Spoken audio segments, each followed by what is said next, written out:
Bueno, para mí hoy es un placer estar en esta entrevista muy personal con Alejandro Martí. Muchísimas gracias por estar aquí, Alejandro. Muchas gracias a ti, hombre. Para mí verdaderamente es un placer. A ver, Alejandro, platícanos, ¿cómo era Alejandro Martí el niño? Híjoles, man, travieso como pocos. Creo que me corrieron de 2 o 3 escuelas. Tengo una anécdota preciosa. Me corrieron en quinto de primaria del Moderno Americano. Y muchísimos años después, mi hija Jimena se recibió el Moderno Americano con el promedio más alto que ha tenido una mujer en toda la historia. Y cuando fui a recibir el premio, me encontré una de mis directoras, ya viejita. Le dije, oiga, maestra, yo estudié aquí, ¿se acuerda de mí, Alejandro Martí? Dice, no. Maestra, acuérdese, a mí me corrieron aquí por travieso. Y me dijo, mire, Alejandro, en esta escuela no corremos a los niños precisamente por traviesos. Le dije, bueno, ya ahí muere. O sea que imagínate cómo fui de niño, travieso, mal estudiante, muy inquieto y también bastante comerciante. Me encantaba vender cositas, víboras, caracolitos, animales. Bueno, era bastante. Desde chiquito traías el comercio en la sangre. Desde chiquito. Sí, porque después pasan los años y te conviertes en uno de los empresarios más importantes del país. Fíjate que siempre desde chico y quizá de joven también, yo decía, bueno, la realidad en esa época como que tenías ya que trabajar inmediatamente. Yo trabajé desde muy chico, desde los 15 años, estuve trabajando, me pagué mi preparatoria, mi carrera, y ya no hice esos posgrados, porque acuérdate tú que los posgrados fuera de México era para hijos de políticos o multimillonarios. Pero me dediqué durísimo. ¿Tu familia, tus papás no tenían una situación económica bastante estable? Eran comerciantes, mi papá comerciante, él siempre decía que era comerciante en pequeño. Teníamos una tienda en Venustiano Carranza en el centro, muy buena tienda. No teníamos sucursales, a mí me tocó con él precisamente, después de la Olimpiada, abrir la primera sucursal en Plaza Universidad. Tenía yo 19 años y me encantaba. A ver, ¿cuál fue tu primer negocio? Mi primer negocio formal de chico fue comprar coches viejos y armarlos, arreglarlos. Incluso me acuerdo perfecto que el primero que compré fue un Ford 1929, lo compré en Cuernavaca. Estaba todo agujerado, los asientos eran de costales de maíz. Y lo primero que pasar por mi novia en aquella época, que coincidentemente es la mujer que tú conoces ahora, teníamos 15 años, y le chiflé, y estaba emocionadísimo porque me traje de Cuernavaca esa carcacha con un tanque de aceite de un amigo mío que cada 2 kilómetros le tenemos que poner aceite, le tenemos que poner agua. Y cuando pasé por Mati la senté, le dije, mira cómo jaladí el arrancón y se desprendió el asiento, y Mati sale rodando hasta el fondo, toda llena de óxido, pulgas. Y ese era mi negocio, empecé con ese, lo terminé, lo logré vender y empecé a comprar coches viejos. Eso me fascinó, hasta que llegó un momento en que quise formalizarme, vendí bibliotecas, luego vendía anillos de graduación en las escuelas, luego vendía libros, hasta que en algún momento entré a una pequeñita fábrica de artículos deportivos que mi papá tenía en asociación con un señor, un catalán que fue mi maestro. Y ahí hacíamos aletas, yo era el del molino y el del laboratorio, y de ahí... De ahí surge Martí, las famosísimas tiendas de deportes. Bueno, ya Martí ya existía desde hace muchísimos años. Martí lo inició mi abuelo y lo siguió mi papá. Con una curiosidad, mi papá fue un hombre que no le gustaba el comercio.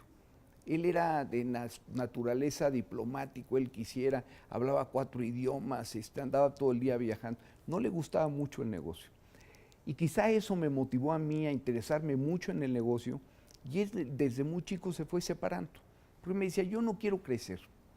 El que mucho abarca, poco aprieta. Y así eran estas costumbres. Y tú creciste y apretaste de maravilla. Sí, 1969 a los 19 años fue para mí el gran detonador, porque abrimos una tienda que por primera vez en la vida los artículos deportivos los podías tomar. Nuestra tienda del centro, tú pedías un balón, apretabas un botón, te lo mandan de la bodega de arriba, entregabas el balón, la política era que si querías ver otro, lo subías y te daban el otro. Para que no te robaran nada. Para que no te robaran nada. y por primera vez en la historia una tienda de deporte chica de 200 metros cuadrados. Para darte una idea, hoy Eureka tiene 1,400 metros cuadrados, pues pusimos todo a la vista. Todos nuestros competidores pensábamos que íbamos a quebrar. Y finalmente, bueno, en efecto, los primeros 6 o 7 meses de abierto perdimos la mitad del capital, pero gracias a Dios se abrió el cine de enfrente con Hello Dolly, ¿te acuerdas? El famoso cine en Plaza Universidad. Y empezó a funcionar, Martí, y de ahí para mí fue el gran detonador de mi vida. Y bueno, empezamos a crecer, a abrir sucursales y sus sucursales. Me empecé a meter muy fuerte a la industria del deporte, porque era la época de la prohibición. Tú acuérdate que no se podía importar nada. Entonces había que producir muchas cosas. Me empezó también a interesar mucho la parte inmobiliaria, y entonces empecé a construir para poner las tiendas. ¿Y los gimnasios? Los gimnasios nacieron un día, yo recuerdo perfecto, Mati, mi esposa, iba a un gimnasito en el Pedregal.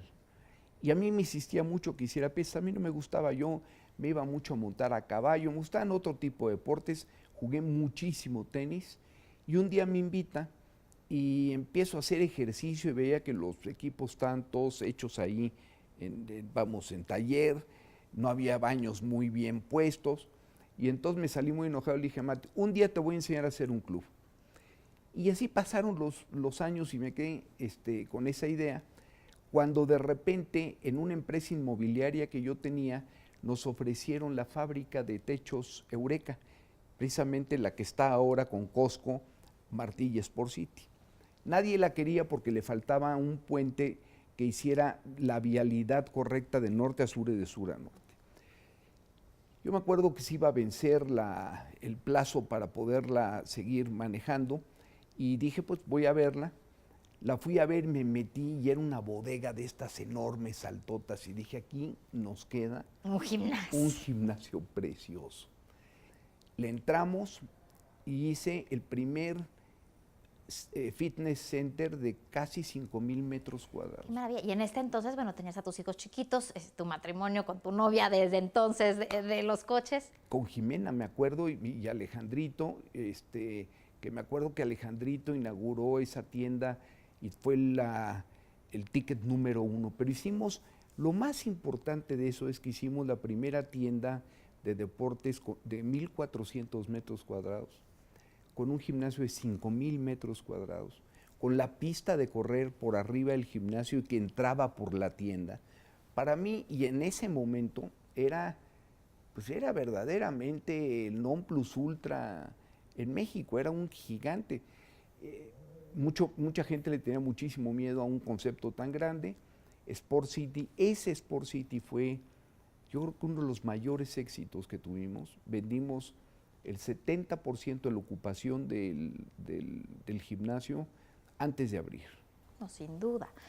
Y bueno, pasa la vida, sigues creciendo, te conviertes, como decíamos, en uno de los empresarios más exitosos del país, y de repente, bueno, surge este hecho que te cambia la vida radicalmente, que es el secuestro de Alejandro. Sí. Digo, de Fernando. Lamentablemente, ese día fue espantoso porque yo estaba tomando el avión con Mati para ir a recoger a mi hijo que terminaba clases en un internado militar, que lo había yo mandado a Alejandrito para su formación, y estando en el avión me hablaron que habían secuestrado a Fernando. Y a partir de ahí, bueno, pues fue una tragedia. Estuvimos pues en la casa cerca de, bueno, muchas semanas, luchando con un pelado del otro lado, una gente verdaderamente agresiva, muy difícil, o sea, una gente con la cual no podías hablar, y bueno, finalmente yo seguía las instrucciones de los expertos, porque no puedes hacer nada. Cuando está la vida de tu hijo, tú no quieres tomar decisiones, sino con la gente que sabe. Tenía yo en la casa expertos que habían manejado esto, y bueno, finalmente tú conoces la historia. Pero pagamos. Además de todo un tema gravísimo, porque sí pagaron el rescate, Sí, y aún pagando el rescate, sí, pagamos el acaban rescate con la vida de Fernando. Pero bueno, ¿cómo es la vida después?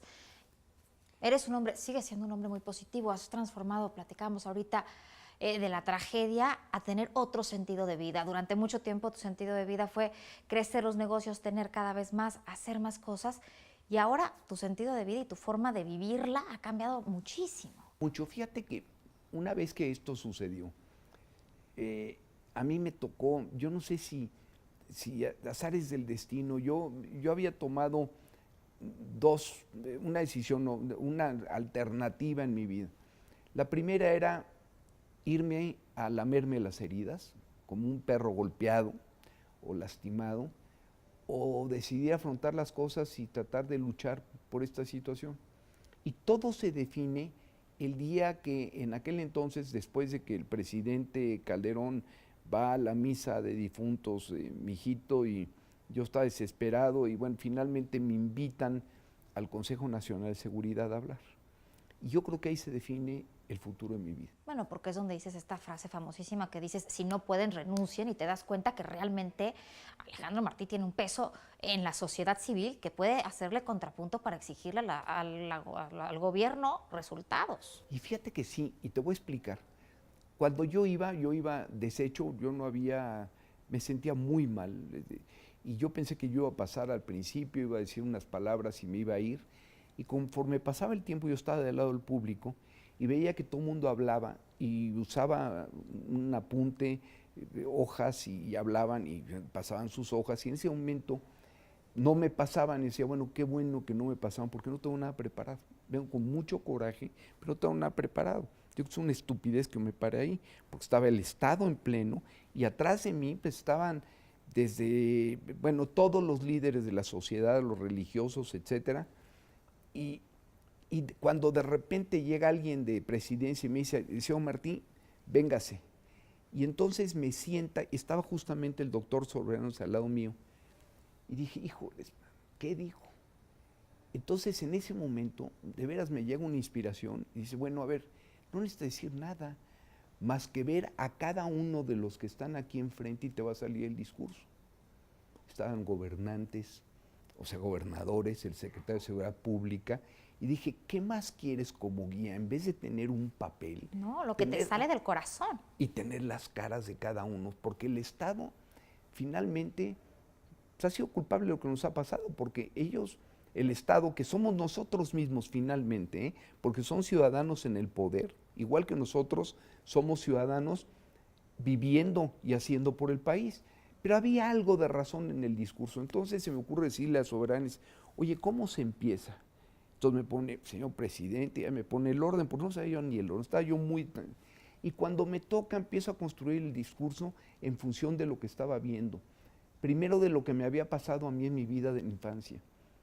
Y bueno, finalmente entra el proceso de lo que le sucede a mi hijo y me empieza a entrar un dolor sin ganas de llorar, sino con un coraje de decir, y en ese momento digo, bueno, ¿qué haces aquí enfrente de todo el mundo? Y fue cuando digo, bueno, yo ahorita prácticamente estoy en nombre de muchas gentes en este país, miles de gentes en este país, que no tienen la oportunidad de hablar ante todos ustedes, porque será muy importante.